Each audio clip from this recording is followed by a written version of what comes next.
at this tragically critical time. My Lords, over recent decades, there have been numerous attacks on Christians in the northern states, where Sharia law had been established, as well as Plateau State in Central Belt. Thousands of Christians have been killed, hundreds of churches burnt, and homes destroyed. And the tragedy escalated with the rise of Boko Haram, who also killed Muslims who did not accept their Islamist ideology.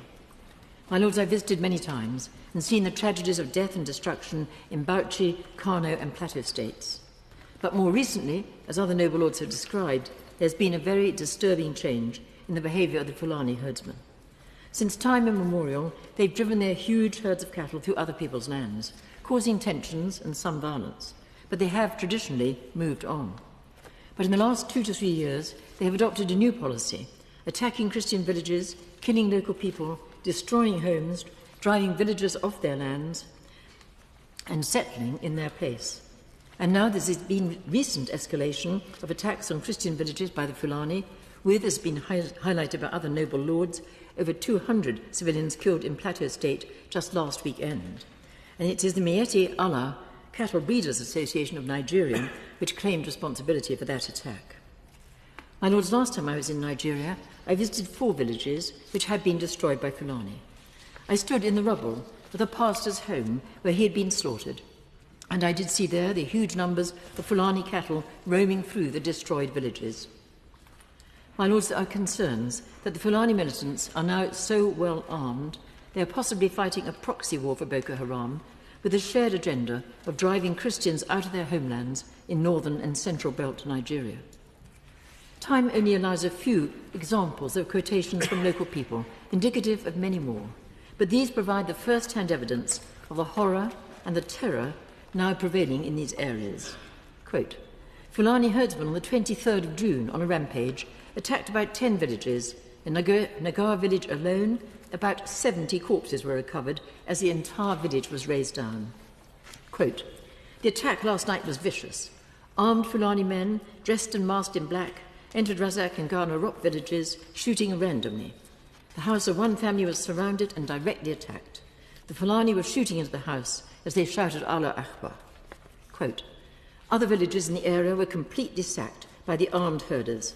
Survivors from the attacks said villages are believed still to be hiding in the bushes out there, but over 60 people are known to have been killed here.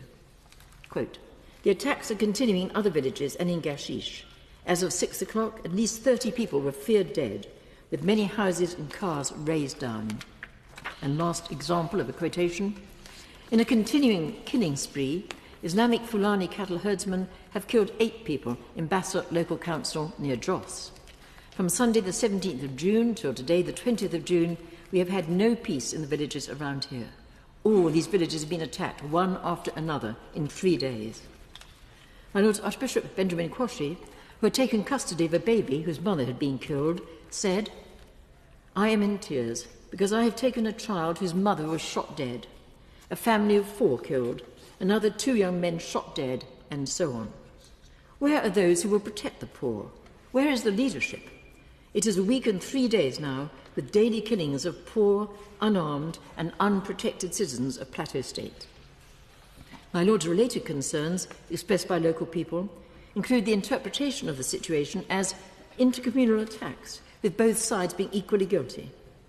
One resident said, I quote, it is annoying when politicians say this is a clash between herdsmen and farmers. I ask, how does a woman farming in her own farm clash with Fulanis carrying AK-47s? Other concerns include the failure of security services to protect civilians, impunity, with no one responsible for the killings being called to account, the escalation in the number of internally displaced peoples, and the destruction of crops, which are the livelihood of local people. May I therefore ask the noble lady the Minister 4 requests. Will Her Majesty the Government make representation of the Government of Nigeria to take effective action to protect all its citizens and to call to account those who have been perpetrating atrocities?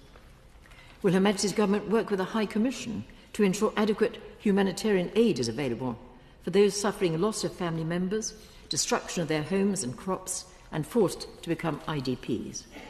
And will Her Majesty's Government urge the Nigerian Government to undertake an investigation into the ethnic and religious persecution of the affected people and the operation of the Nigerian army during these attacks.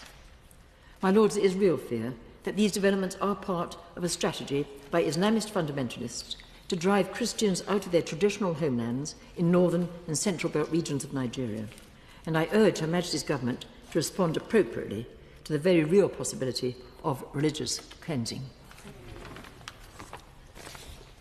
The Human Rights